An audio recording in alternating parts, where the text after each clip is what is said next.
Well, good day. My name is James Stoner. I'm director of the Eric Voegelin Institute here at Louisiana State University, and it's my privilege to welcome you back for the third of our three sessions on Eric Voegelin and his Interlocutors, a series conducted on Zoom and archived on our website and also on the YouTube channel of the VoegelinView publication.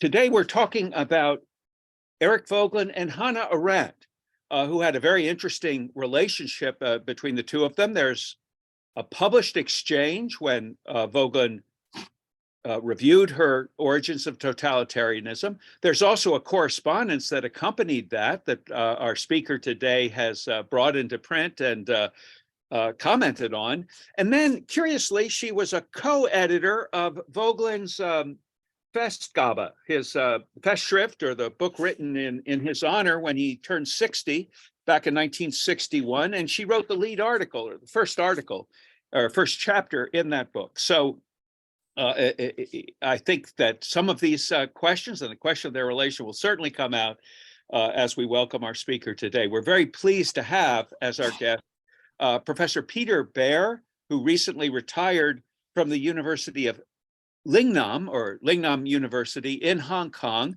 and has returned to Canada. Well, returned to Canada because I guess he taught for a while during his career after an education in England, the University of Leicester, where he majored in or got his degree in social sciences with an emphasis on sociology.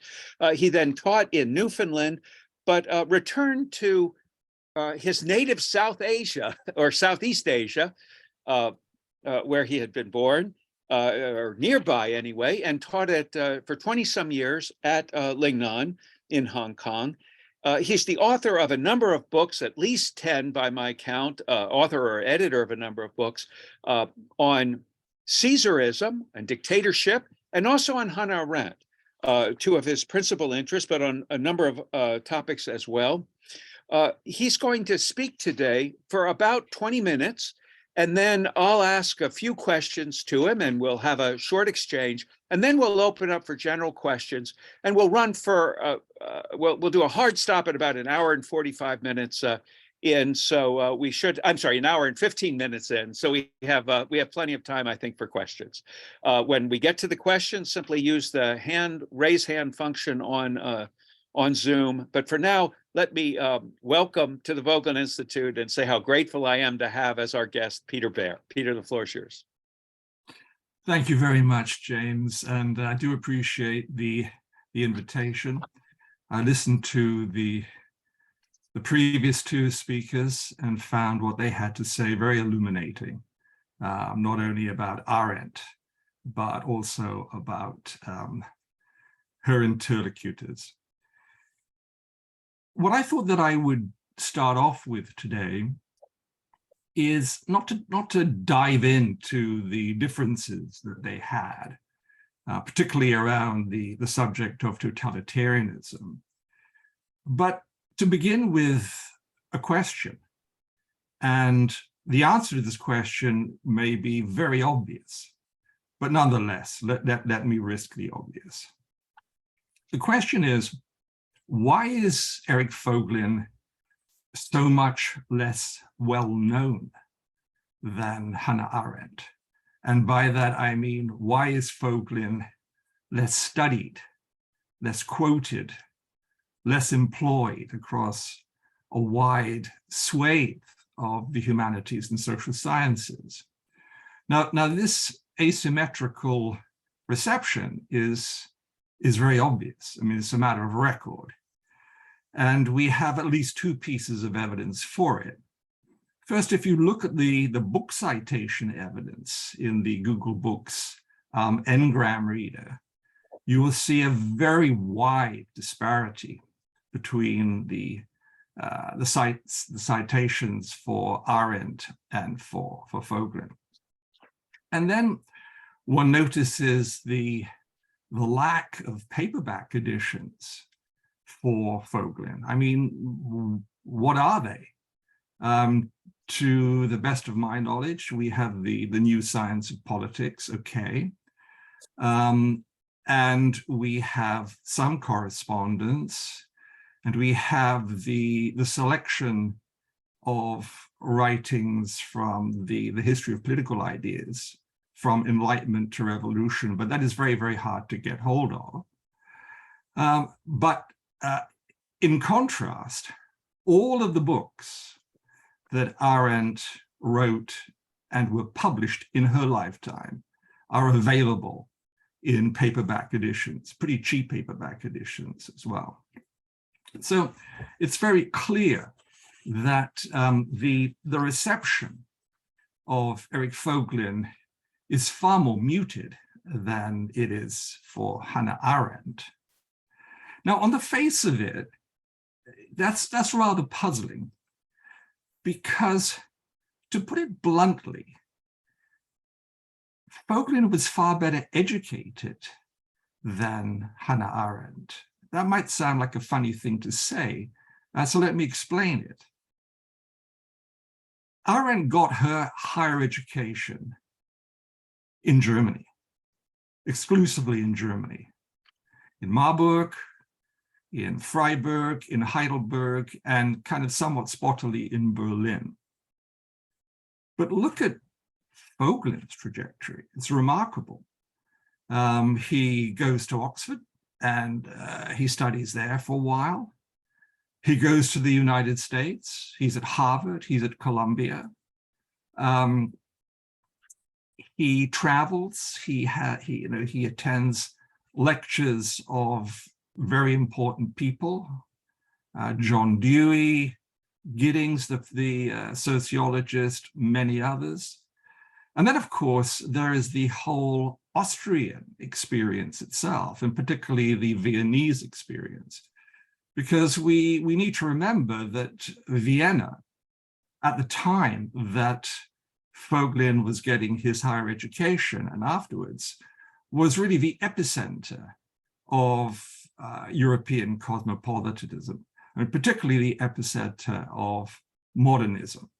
And when one reads the first few chapters of his autobiographical reflections, it's simply stunning the number of people who he met, economists like Hayek, and a whole range of people. He lists over the course of about 3 or 4 chapters about 25 or 30 people, and these are very important people.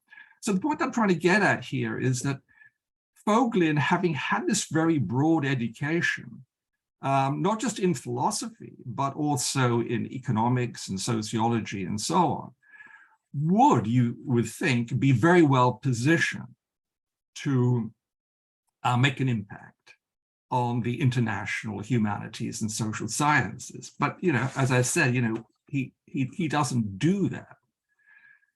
Similarly, Vogelin's oeuvre is much larger than Arendt's.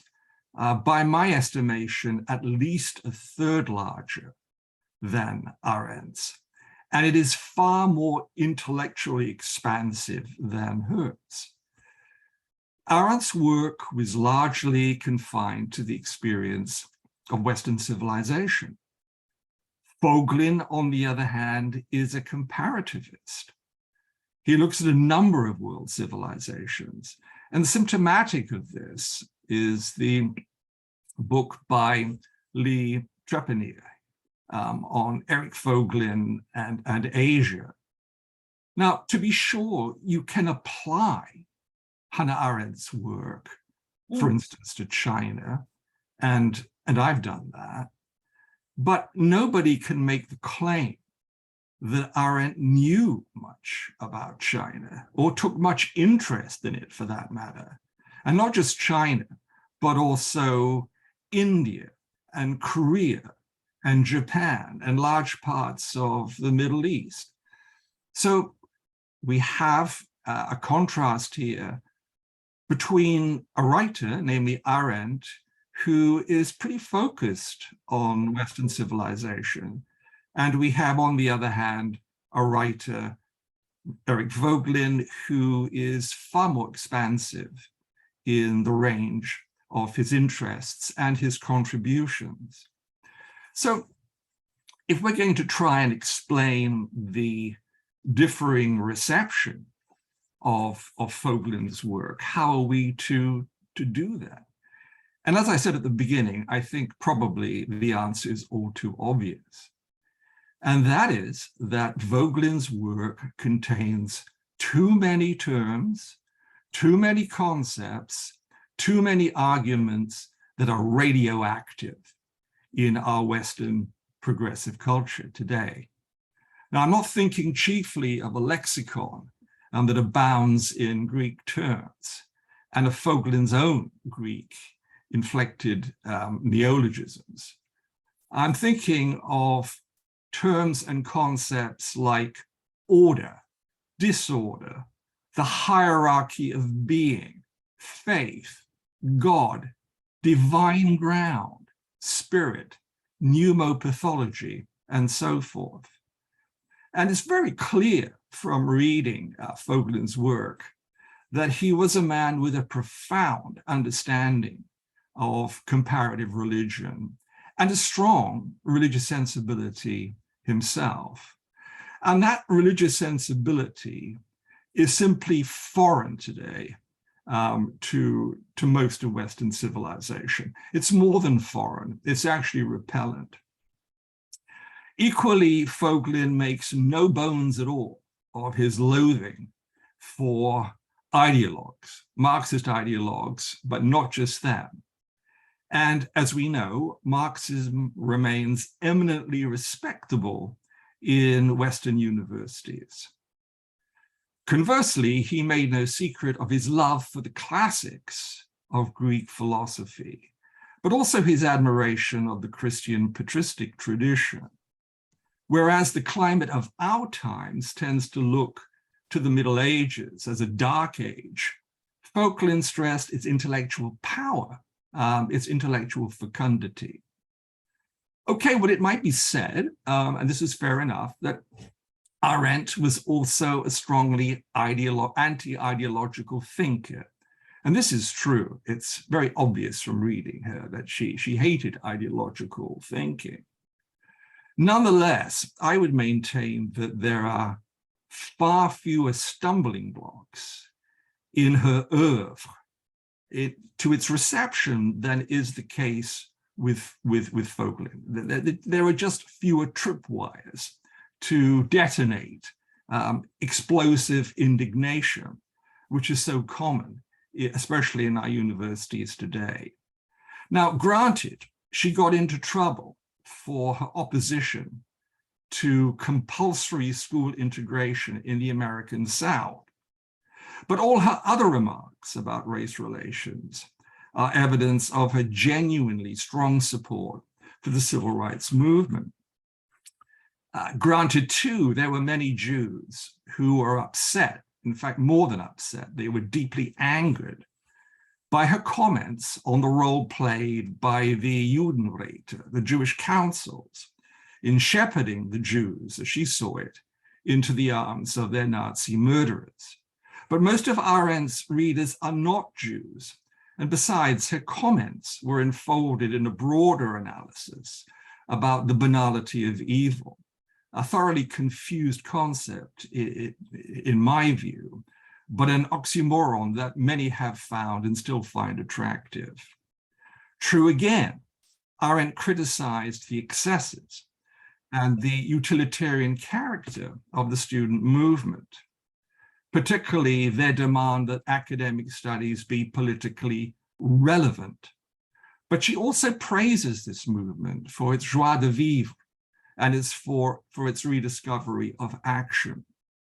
So here we have, I think, this strange situation where Voegelin, would you think, given his background, given his interests, be absolutely pivotal to discussion on civilization and cultural issues in the humanities and the social sciences in the West.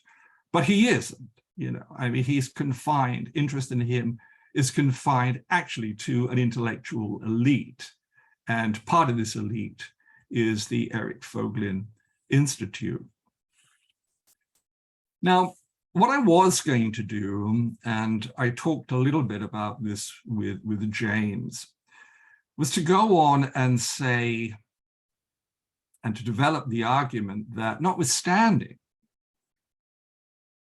Eric Voegelin's relative marginality, it seems to me, having read both these authors, and Arendt far more than Vogelin, to be sure, but it seems to me that Vogelin has far more to say to us today in the West.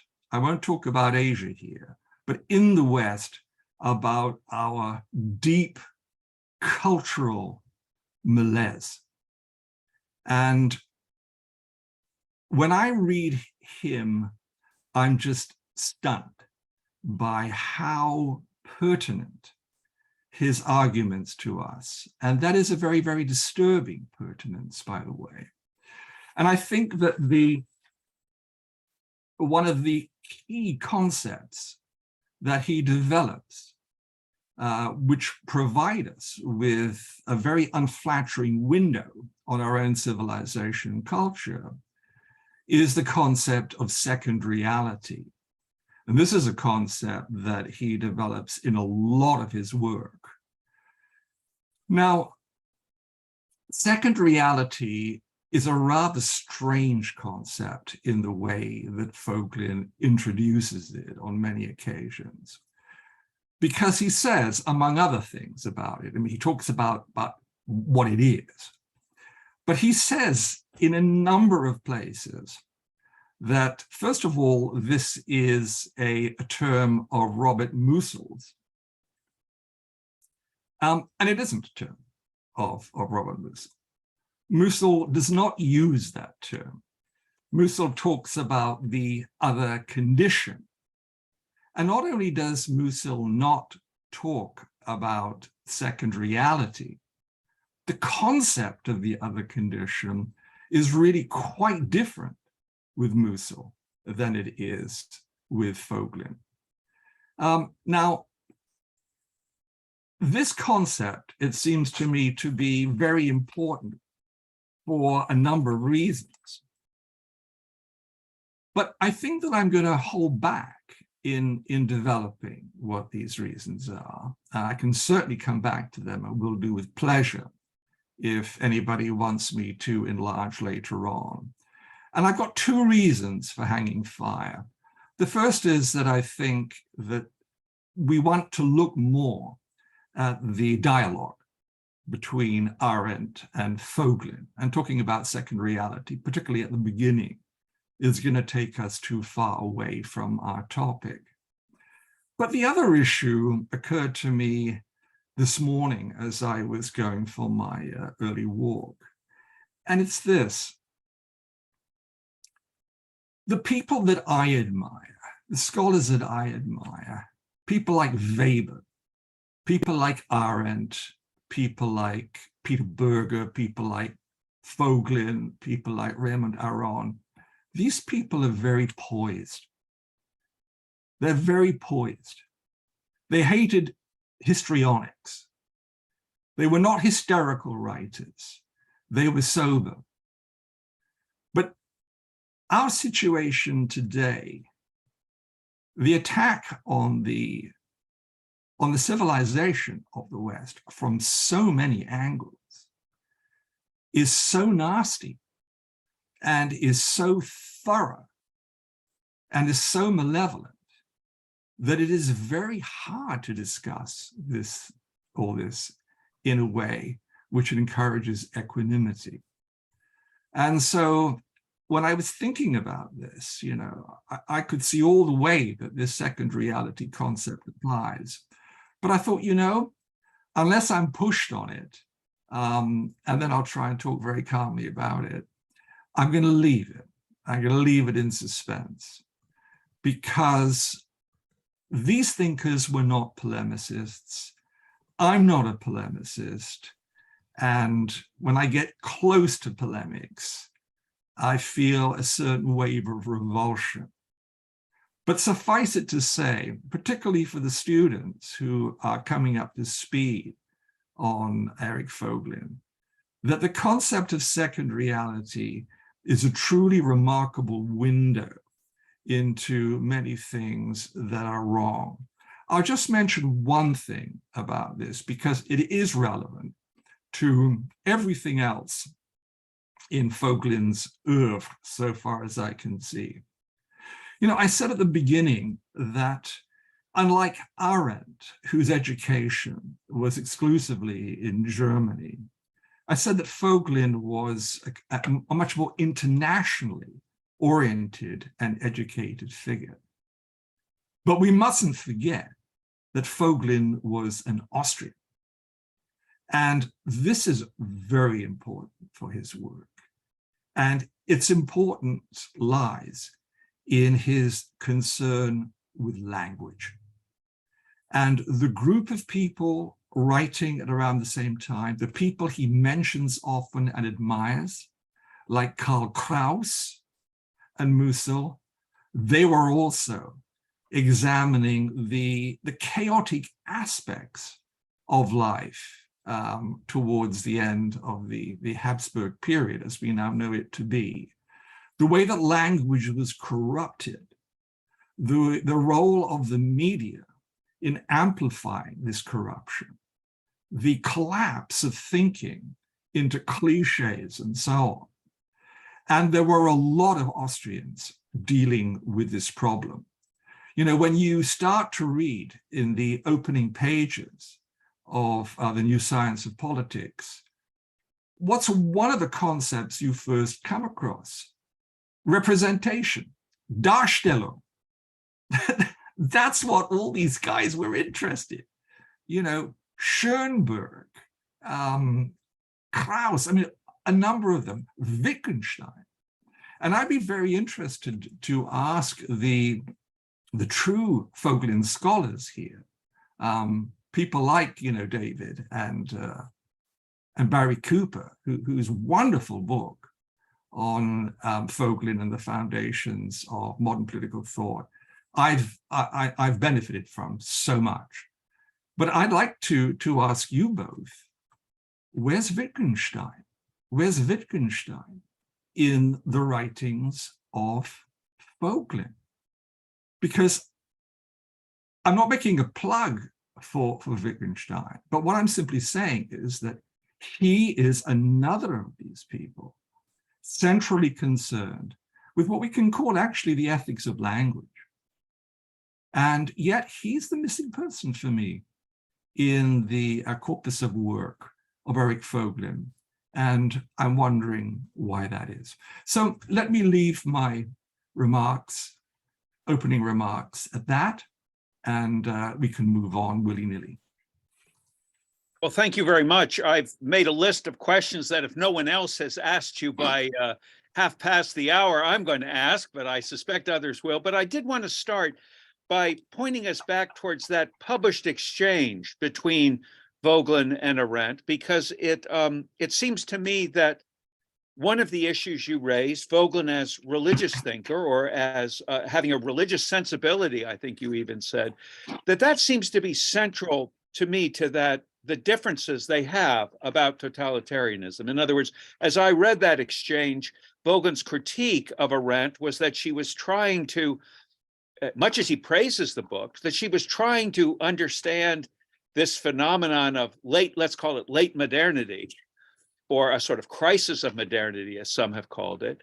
She was trying to understand that through the lens of modernity itself, whereas according to Vogelin, one has to pull back into a perspective that includes the divine and the whole of being, in a way, just to understand this phenomenon. And she pushes back on that, as I recall, and says, look, there have been a lot of people with a lot of different ideas, but they don't all become totalitarians. Yeah.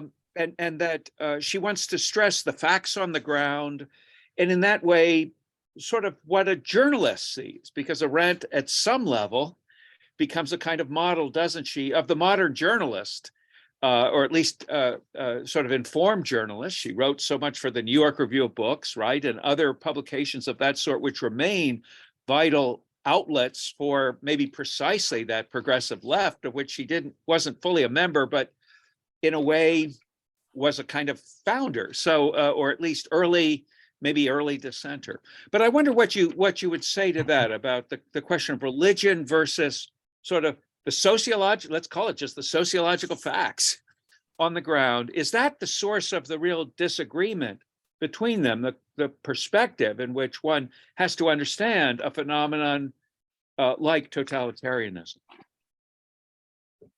They have a difference about religion. I think they have a different religious sensibility. Voegelin's is much deeper. But I think religion becomes relevant in their discussion in a kind of a non-religious way. And what I mean by that is that what divides them, or one of the many things that divides them, is that essentially Vogelin is the philosopher of continuity. At least, looking at Western civilization, let's say, Europe, from the 10th century AD. He emphasizes continuity, but she doesn't. She emphasizes rupture. And totalitarianism is a rupture. And it is simply a mistake in her mind to bridge totalitarianism with a number of movements or a number of ideas which bear, according to her, only superficial resemblance to it. And as she says again and again, the novelty of totalitarianism is what she's interested in, or as she often says too, the unprecedented nature of it. And that this unprecedented nature is not to be found in the realm of ideas or symbols. It's to be found in the event, in what happened. And by the event, even though she does sometimes go back to the 18th century, but not much, the real event is the First World War and what happens immediately after it. The collapse of major states and major empires, the creation of stateless people by the millions, and the disorganization and chaos that occurs as a result of the effects of this war. And that creates the conditions, first of all, for the Bolshevik Revolution, obviously, but also for National Socialism. So they really speak not exactly at cross purposes, because I think they're both aware of what the other is arguing, but there can be no agreement with them on this. One person, namely Arendt, is saying, we've got to be very careful with this historical continuity idea, because effectively what we're doing is we are analogizing totalitarianism with what came before. And we can do this, but if you do that, you are going to lose the unique aspects of totalitarianism. I mean, she made an even more scathing critique of the social sciences, because she claimed the social sciences integrally misunderstood what totalitarianism was. And on that, at least, Vogelin and Arendt agreed. But there's a difference, isn't there, on that question, or what they argue out between themselves involves the difference on the question of human nature, right? And Vogelin picks up on a line she says that she used about changing human nature or something of this sort, and he says that this is this is just a complete misunderstanding to speak in those terms. And then she comes back to that in her response and quotes him against himself, right? As she finds, I think I found it, she says on the second last page of that critique, she quotes him saying, and here's Arendt quoting Vogelin, "One might almost say that before the discovery of psyche, man had no soul," right? As if human nature really does have to be understood as something that develops historically.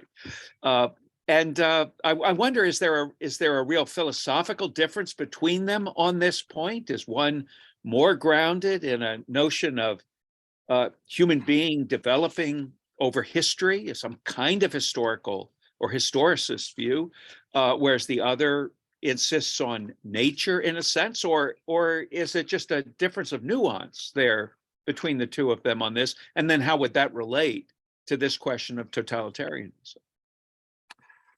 I think it's more than a difference in nuance. I think, again, the difference is very, very deep. We know what Vogelin says, that, there's either human nature or there isn't one, and there happens to be one, and therefore talking about changing human nature is logically incoherent, absurd. But the point that Arendt is seeking to make in this exchange and in many other places in her work is a paradoxical point.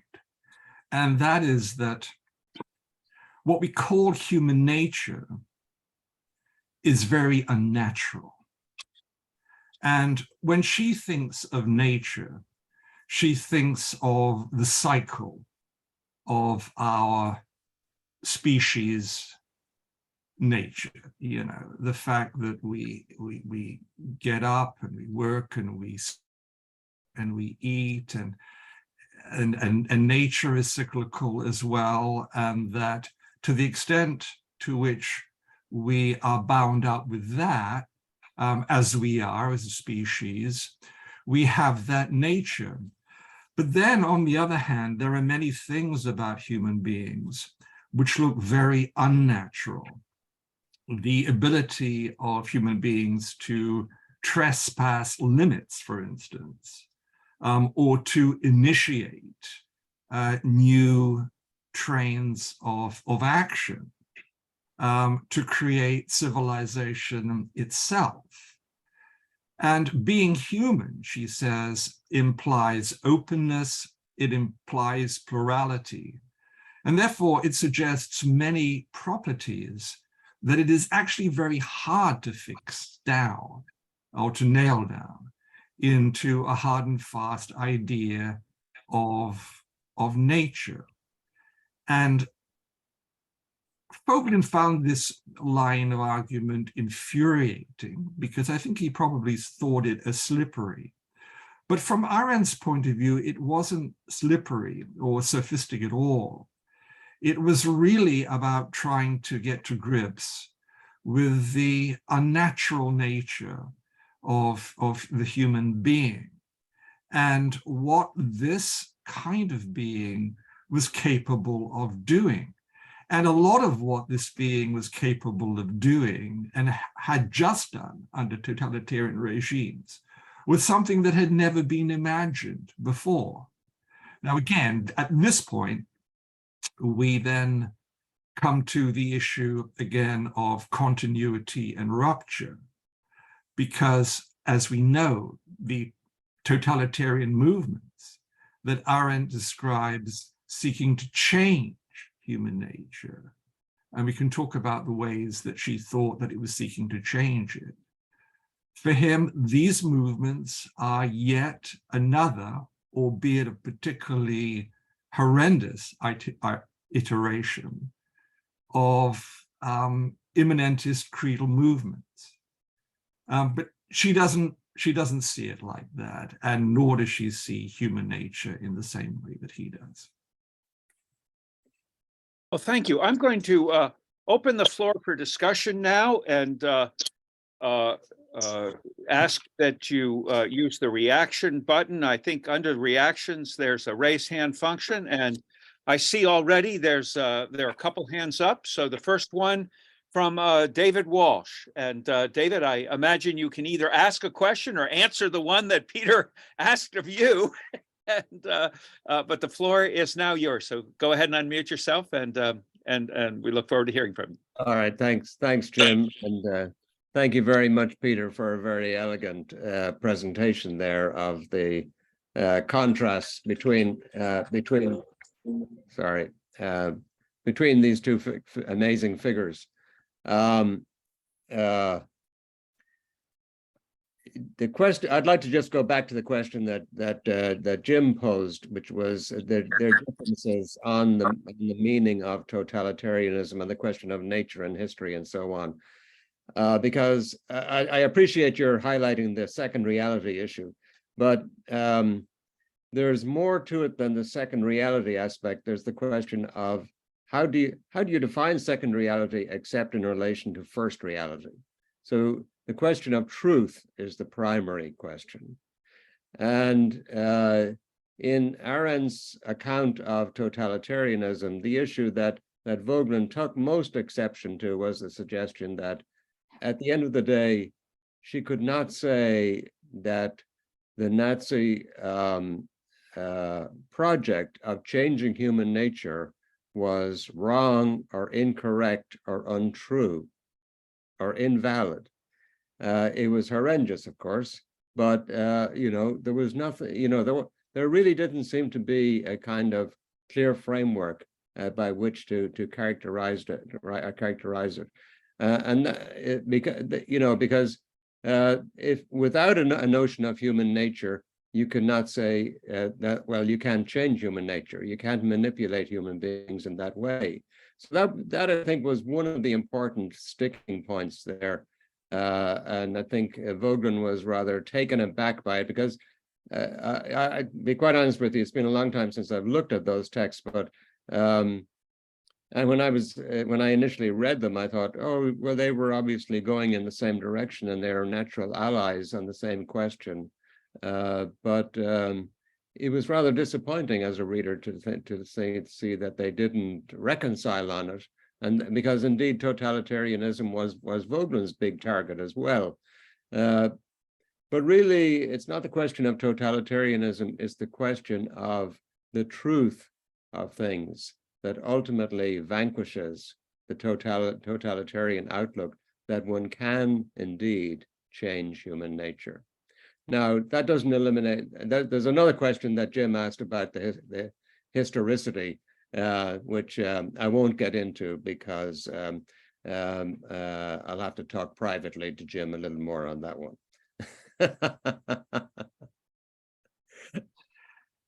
Yeah, I'm not concerned. I'm not sure whether it's the issue of truth that divides them. I mean, perhaps it is. I don't really quite, follow the way you framed this particular collision between them, because it's still possible to say that human beings have definite capacities which are open to the kinds of violations and distortions and creations that totalitarianism imposed, and still to be able to make a claim about the truth value of these assertions. So I don't see it so much as an issue about truth. I mean, perhaps it is, and even if I don't think it is, perhaps it was for Vogelin. But if we look at what she means by what totalitarianism did, and remember, in the light of her insistence that to understand totalitarianism, we have to see it as an incident, as an event. It's that event we have to understand. And what, in her view, was the character of that event, particularly in what she called the experimental conditions of the Polish death camps. In her view, it was to create or transform a being that is naturally spontaneous and plural into a specimen of an interchangeable specimen of a piece of nature. And she thought that they had done that. Now, the interesting thing about that is that she was wrong. Todorov wrote a very good book many years ago, I think his best, called The Nature of the Extreme or something like this. And what he does in that book, it's kind of a meta-analysis in a way, is that he looks at the accounts of people who were in the camps, both in the Soviet camps and also in the German ones. And he finds two things. First of all, he finds that these writers, like Primo Levi and others, say very much what Arendt says, that these camps extinguished the human. They say that. They say it again and again.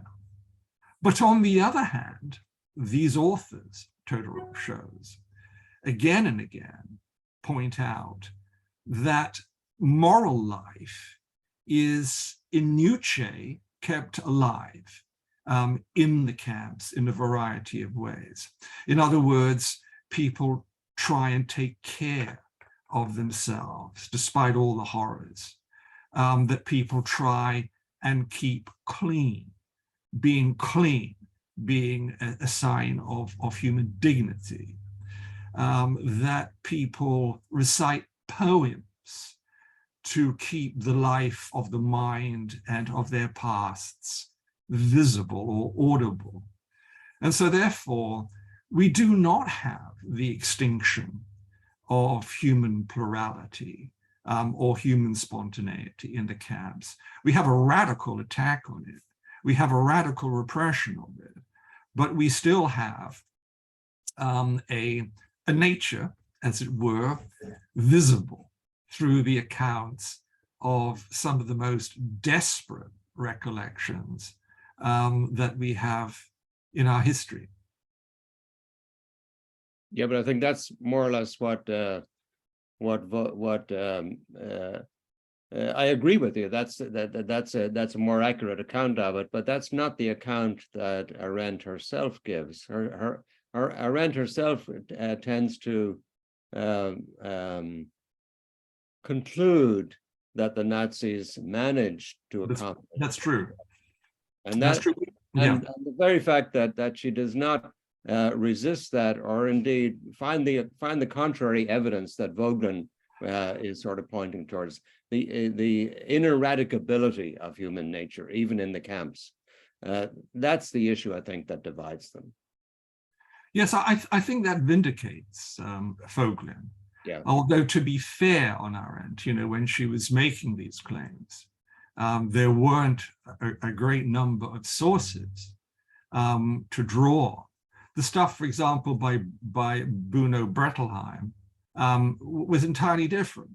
Those were not about the extermination camps, they're about the concentration camps, Buchenwald and others, in Germany. And they were very different in nature. And as we know, a number of people actually left that camp alive during the Nazi Reich in the early period of it. So she didn't have much to go on. But yeah, I mean, I think she empirically was wrong about what the Nazis and the Bolsheviks were capable of doing to human nature. Yeah, thank you. We have a question from David Bourne. So David, go ahead and unmute yourself and ask your question.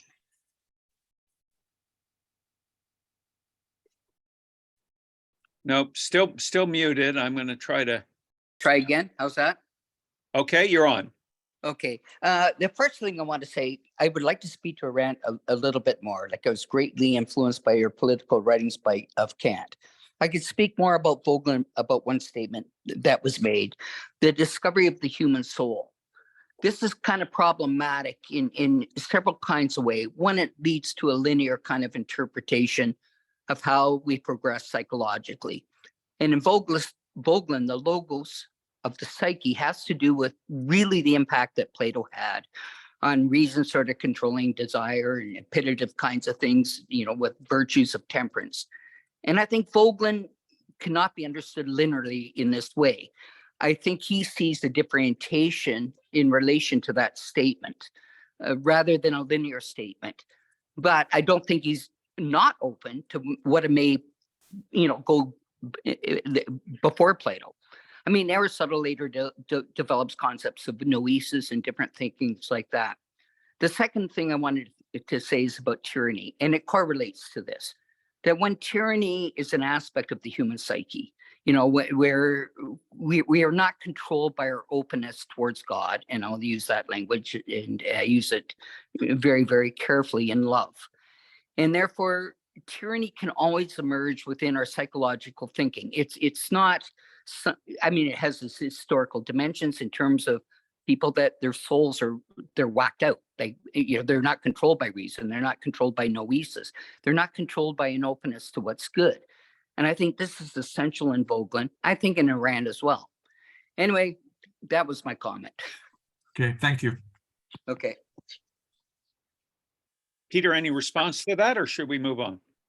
No, I'll just take it as a contribution. Good, thank you, David. Bogdan Ivascu is next. If you could unmute yourself. Yes, can you hear me? Yes. Yes, okay. Thank you, Professor Baehr, for your presentation, and especially for pointing out so well the differences between Arendt and Voegelin. As you put it, Voegelin as a philosopher of continuity, and Arendt emphasizing rapture, meaning that for Voegelin, a certain type of secular liberalism, positivism, and totalitarianism are all offshoots of the same spiritual disorder, while for Arendt is very important to emphasize that totalitarianism is a unique modern phenomenon, and this should not be trivialized. My question is related to your observation, and it's related to the language that Voegelin uses, because I found, so to say, in Voegelin's camp, writers that are sympathetic with Voegelin's position, but they go with Hannah Arendt in some sense. And I'm thinking here, what comes to mind is Michael Franz, I believe is the name of the author. The book is The Politics of Spiritual Revolt, where he says that by the language he uses, Voegelin demodernizes ideology, because he uses a certain gamut of terms, like they were equivalent, his famous phrase, equivalence of symbolization and experience, and he uses ideology, Gnosticism, or activist obsession, or egophanic revolt, as pointing out to the same phenomenon. And he says that we have to wonder if these terms are really so much equivalent, if propositions regarding modern ideology are really recognizably equivalent with symbols that were produced in different historical epochs. If you could comment on that. Thank you. Well, the only thing that I can say about that, thank you. I take interest in your question, is that Vogelin himself seems to have realized that the language that had to be used needed to be differentiated. And we get one sign of that very early on. And that is that in the new science of politics, we don't see the term political religion. It just doesn't appear. It's gone. And I'm not even sure where you see it again. There is a section in the autobiographical reflections, I think 2/3 of the way through, where he says that he changed his mind about political religion as a term and as a concept, precisely because it was too undifferentiated. And I can't remember exactly what the terms that he uses in parallel to political religion are. But I do remember him saying, for instance, that, the work of, Jakob Tauber and Norman Cohn and others who had looked at different kinds of millenarian movements suggested a more differentiated language. So I think he was aware of it. How adequate that language is, I simply don't know, because I don't know the material well enough to comment on it. Thank you. Thank you. We have a question now from the Vogelin room, the students in the Vogelin room. Who's going to ask? Go ahead. Hello, Professor. Thank you for your talk. So I'm familiar with Arendt a little bit more than Eric Voegelin, but I was able to read a little bit. What I think distinguishes between Arendt and Vogelin is the key concepts that they're promoting. For Arendt, it's the vita activa. And for Vogelin, it's not immunis. I can never say that. It's eschatizing the eschaton. For that, it's not. See, I can never say it, Dr. Stoner. I'm sorry. Not immanentizing the eschaton, right? Yes. Thank you very much.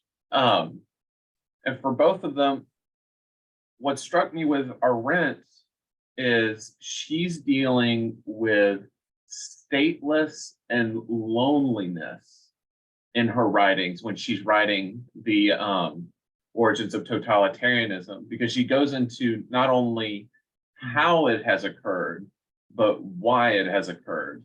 And she examines it from the idea of loneliness, the loneliness that was pervasive in Europe after World War I, because what do you do after all of these empires have fallen?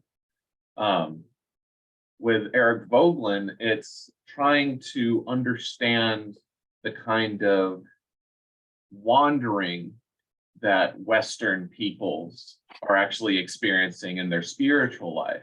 And I just wanted to get your comments on that, if you've noticed that, or I could be completely wrong. Well, I think you're onto something, because there's no question that this discussion of loneliness is very important for Arendt, and I don't see an equivalent to it in Vogelin. That doesn't mean he wasn't aware of it, but it simply means that it didn't assume too large an importance for him in explaining totalitarianism. But remember that the thing about loneliness is that this is not a free-floating existential problem.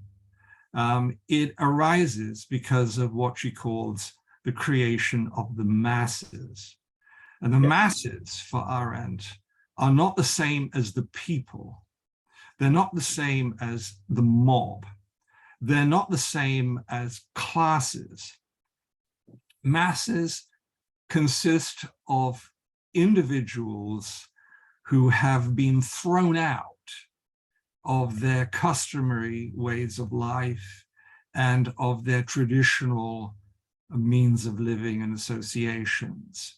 In other words, we have a kind of a fragmented mass of individuals who have no real contact among each other. And that is why she says the totalitarian leader is so important, particularly in the German case, because the masses can look on that leader as somebody who does give them a sense of the world and a sense of the folk, a sense of the commonness, which they have lost as a result of their catastrophic displacement. So when she talks about loneliness, and again, you know, she's somebody who's constantly making distinctions. So loneliness doesn't mean isolation for her. It doesn't mean solitude, of course, because we require solitude as thinkers. Loneliness is a social psychological condition that arises out of the collapse of stable structures and the people that it discharges into the world. It's a fleeing of oneself from oneself. Well, it's not so much a fleeing of oneself. It's that, you know, the self has been abandoned by the social structures in which the self was lodged. You know, before I had a position as a person in a nation or as, you know, within an empire. And now, you know, I'm being driven out of it because I do not fit what it means to be a national under the new order. Now, she makes a distinction about Bolshevism and National Socialism here. And notice the term Bolshevism. She doesn't like the term Stalinism. Bolshevism, she says. The distinction is that Hitler found the masses already in existence.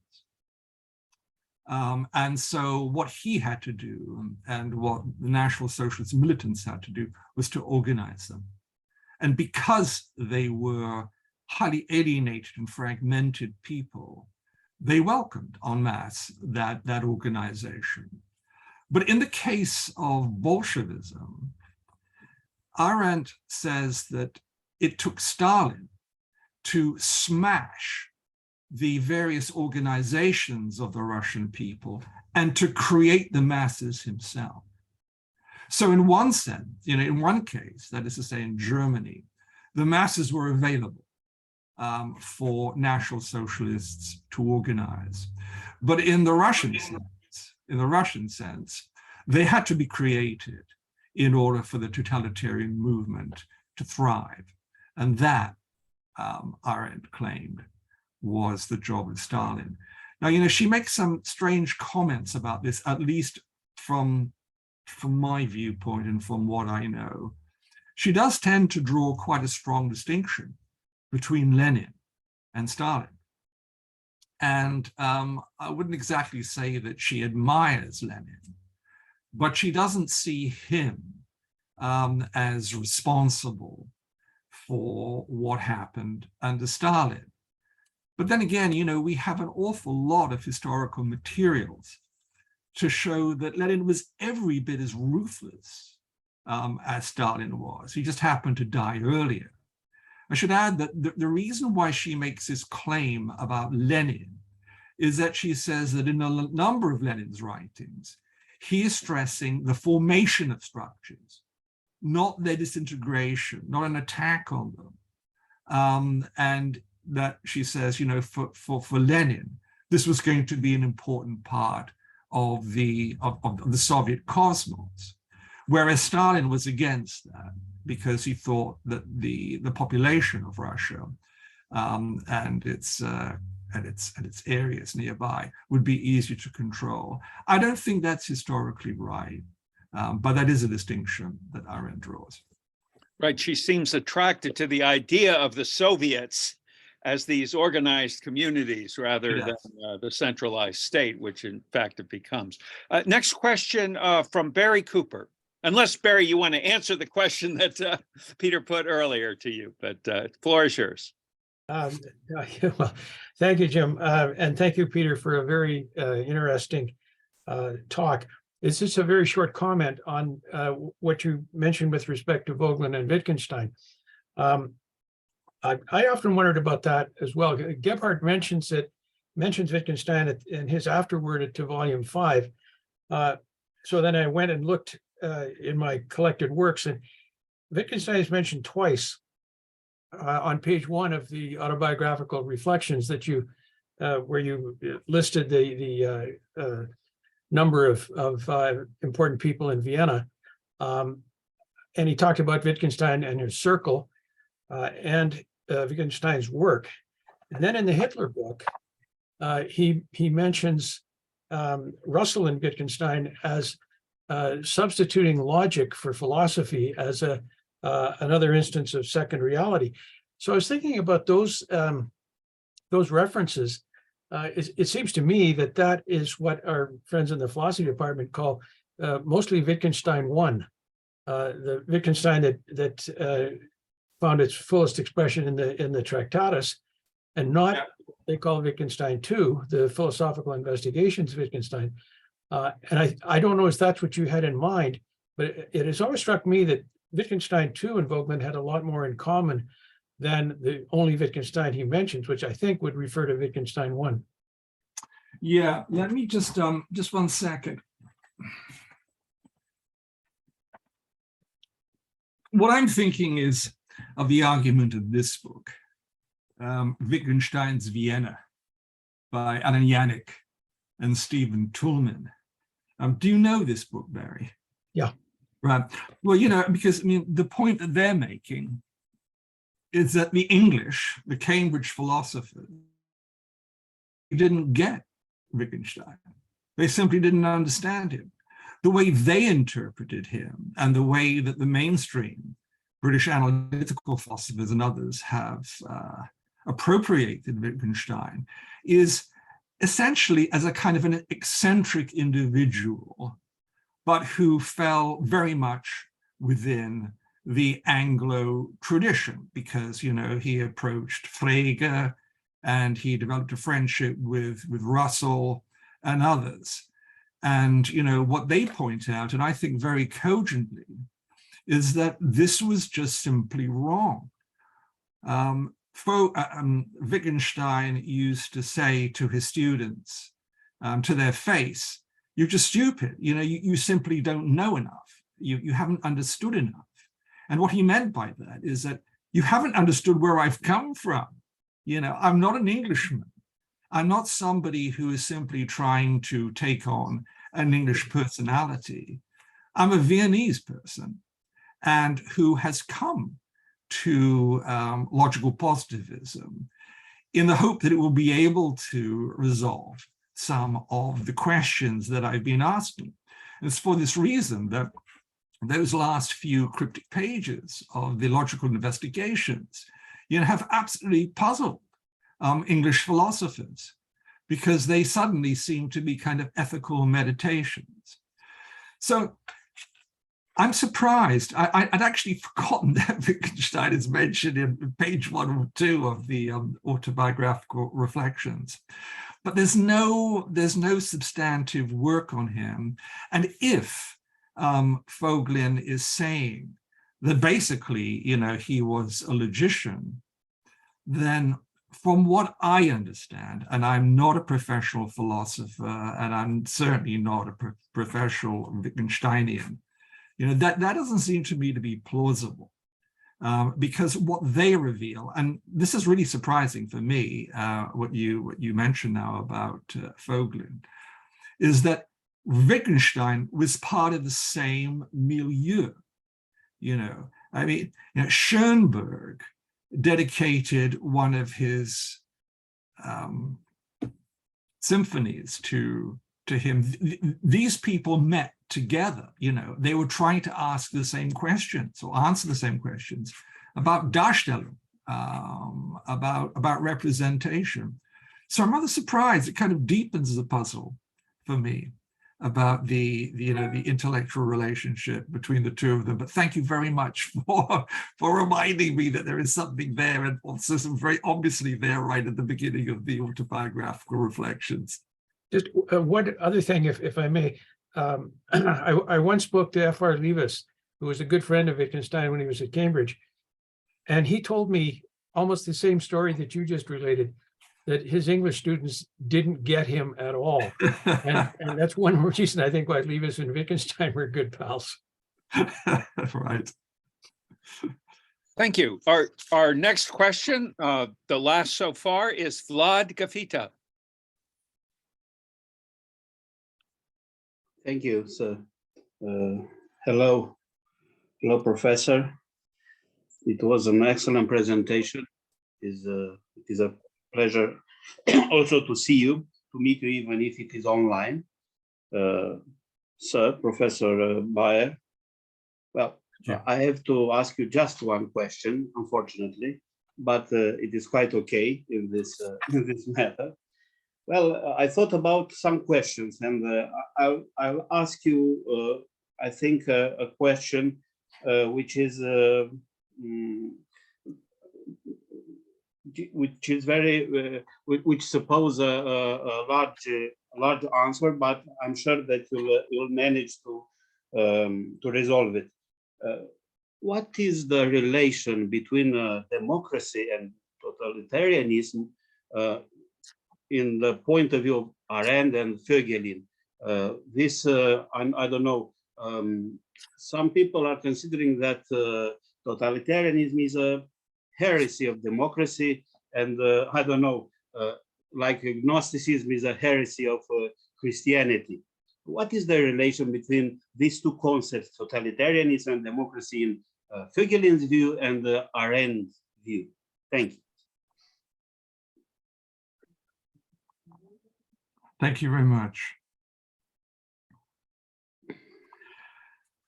That's a very hard question to answer for many reasons. I mean, one reason that it's a very, very big question, right? It's a very big question indeed. And I'm not sure that I have really too much that is worthwhile listening to an answer to it. But I'll just hazard a couple of things. The relationship between democracy and totalitarianism for Eric Voegelin, so far as I understand it, is not in any way a direct relationship or a necessary relationship, but there are strands within the democratic tradition that lend themselves to totalitarian thinking. You know, there is a passage, I think, even in the correspondence, where he lists a number of various streams of ideas, and he includes liberalism, you know, and progressivism among them, as being immanentist in his way, in his language. In other words, as being Gnostic, and that therefore these ideas that the transcendental God or being is no longer something that one pays attention to or grounds oneself in, but rather that history itself has an inexorable course, and that human beings are able to make history and create it. To the extent to which people within the democratic tradition hold those views, then they are certainly close to totalitarian thinkers. They're not responsible for totalitarianism in the sense of what happened in the camps or in Russia, but nonetheless, he does refer to them as the spiritual relations of such killers, and he's very blunt about that. Now, as far as Arendt is concerned, I'm trying to think where she talks about democracy, and she doesn't really, so far as I recall, talk about it very much. What she talks about is the republic. You know, it's the United States as a republic, not a democracy, you know, as a republic, and France after the revolution as a republic. That's what she's interested in mostly. And as we know from her writing, particularly from On Revolution, she sees that the genius of the United States has been its ability to create a republic in which politics itself is valued, and which, you know, as Tocqueville had also said, is able to create independent associations that bring people together that are relatively autonomous of the state and of the central state. And the argument she makes in her book on revolution is that it was precisely because the American founders believed in the political, that the political was not the same as the social, that it was not the same as economics, that enabled them to create this great republic. Now, of course, they could only create the great republic because of the resources they already had, which was a largely, Puritan Anglo background. But Arendt says, as regards France, it was a social question that overwhelmed people like, the later philosophe and the Jacobin and others. And in the attempt to try and deal with poverty, rather than to create a robust republic, they secreted the conditions of the terror. So I may be wrong about her and democracy. I'm trying to think just on my feet now, or on my bum, I should say, about where she talks about democracy specifically. She must do in several places. I'm going to embarrass myself. But really, it's the republic that is the political unit of the West that she looks at most closely. Thank you. Thank you so much. We've been through the questions, and we have a couple minutes if you want to offer a final thought or a word about second reality that hasn't been covered, or just a hint about where we could where to move with our thinking about these questions and about the relation between them, or even what to read. Well, one thing I wanted to say, which again, is not about second reality. My wife said to me, before I came on this program, she said, "Now don't be divisive. Don't say divisive things." And my wife is somebody whose views of things I take very, very seriously. But I would be happy, actually, I'd be happy on a different occasion, maybe to talk to the students about second reality, but I'm not going to open it up in this session because we're focusing on Arendt and on Vogelin. So I think, let's keep the center there. But the one thing that I would add is the person who is missing from the human condition, the great presence that is absent from the human condition, who is in both natural right and history and the new science of politics, who looms very large in both these books. And remember that Leo Strauss, Eric Voegelin, Hannah Arendt, these were all Walgreen Foundation lectures, University of Chicago, published by the University of Chicago. Who's the big person missing in Hannah Arendt? When one contrasts the human condition, which was her Walgreen lectures, just a few years after Voegelin's, few years after Leo Strauss's. And the answer, of course, is Max Weber. Now, Weber is very important to Vogelin.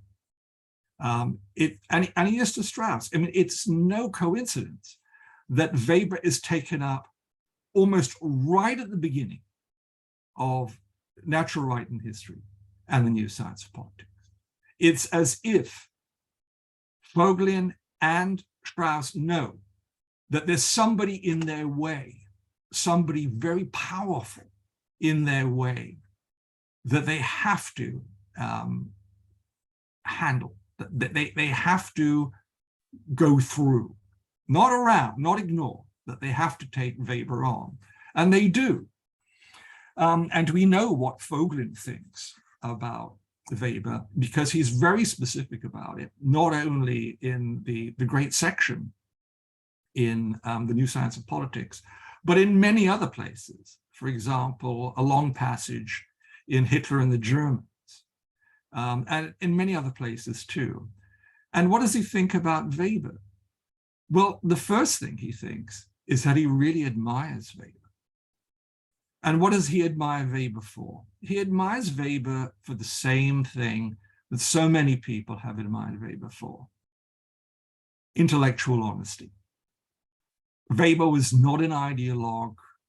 Weber argued against ideologists. He tried to remain truthful. He tried to remain sober in his political views. And Vogelin greatly admires this intellectual honesty of Weber. The problem for Weber, Vogelin says, and I'll come on to Hannah Arendt in a moment, is that ultimately he can't defend rationally his position, because essentially he's given up the idea that value, so-called, can be grounded in reason. Weber is unable to rationally explain why he chooses the ethic of responsibility over the ethic of intentions or conviction. Vogelin says he's right to make the choice, but he can't defend the choice. And that's the incoherence that Vogelin addresses early on in the New Science. And he does it brilliantly. I mean, I think it's one of the best critiques of Weber that I've read. And before I was an Arendt scholar, I was a Weber scholar. I did my PhD on Weber. And, you know, I found Vogelin's critique extremely cogent. Now, what about Arendt? I'll leave Leer-Strauss for the moment, though we have, again, very early on, pretty long critique, longer actually than Vogelin's of Weber. Where's Weber in the discussion of the great figures in Hannah Arendt's Human Condition? We're just going to find him in a couple of footnotes. That's it. She talks about Marx. She talks about other great thinkers. Of course, she talks about the classical philosophers. But Weber's absent. Why is that? Well, this puzzled me, and I decided to try and get to the root of it. And the root of it is, in a way, very simple and very complex. The root of it lies in another name, and that name is Karl Jaspers. Karl Jaspers was her Doktorvater. He was the person who shepherded her thesis on St. Augustine through her studies in Heidelberg. He was her great mentor. She loved him in an avuncular way, not in an erotic way. She had been through this wrenching experience with Heidegger before and had ended up in the care of Karl Jaspers, who looked after her, who cared for her in the widest sense possible, who encouraged her, and to whom she felt very much indebted. Now, the problem as regards Max Weber was concerned that, again, in a non-erotic way, Jaspers loved Max Weber. I mean, he was, for Jaspers, as he says on a couple of occasions, Weber was Germany. Weber was the other Germany, as he puts it. Weber was the other Germany which had nothing to do with National Socialism, which was the very living antithesis of National Socialism. So he was Weber was such a powerful symbol for Arendt. And very early on in their correspondence, he raises the issue of Max Weber and says that, you know, Weber is the essential German. And at this point, this is very, very early on, this may be it could even be in the 30s. Arendt pushes back a little bit, and he comes down hard on her. And in one of the footnotes to the human condition, there is a slight criticism of the Protestant ethic and the spirit of capitalism thesis. And in a letter that Jaspers sends to her, he goes ballistic. He tells her in so many words, you know nothing about Weber. Don't criticize Weber. Keep to your own lane, as we might put it in a crude way. Now, I'm using fairly crude language, but you read this letter, the substance of what I'm saying is there. And she backs off. And from that point on, she is never going to make a full frontal assault, intellectual assault, on Max Weber. If one looks at the index of the Jaspers Arendt correspondence, there are 3 names who are mentioned most, and there are hundreds of names mentioned. There's Kant, there's Heidegger, and there's Weber. And of course, pretty well all the mentions of Weber are from Jaspers. And he keeps on pressing her. You should be using Weber's ideal type analysis in your work. You know, you're not doing it. Why aren't you doing it? And she won't answer directly. And the point is that Arendt was no coward.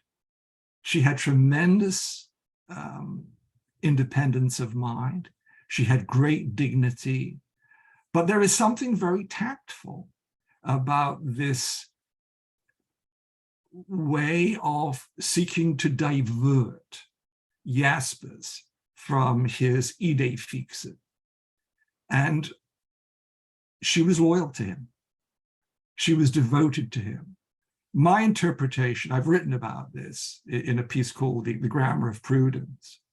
My interpretation is that she basically thought, look, I'm not going to confront Weber, because if I do, there's going to be a breach between Jaspers. And Jaspers hints, by the way, I've documented this, that there will be a breach. So she doesn't want to go near it, not because she's a coward, but simply out of loyalty and tact. It's just not worth doing. And besides, you only have to read her work to see how incredibly deeply contrastive it is of Weber's. She has a very different view of politics.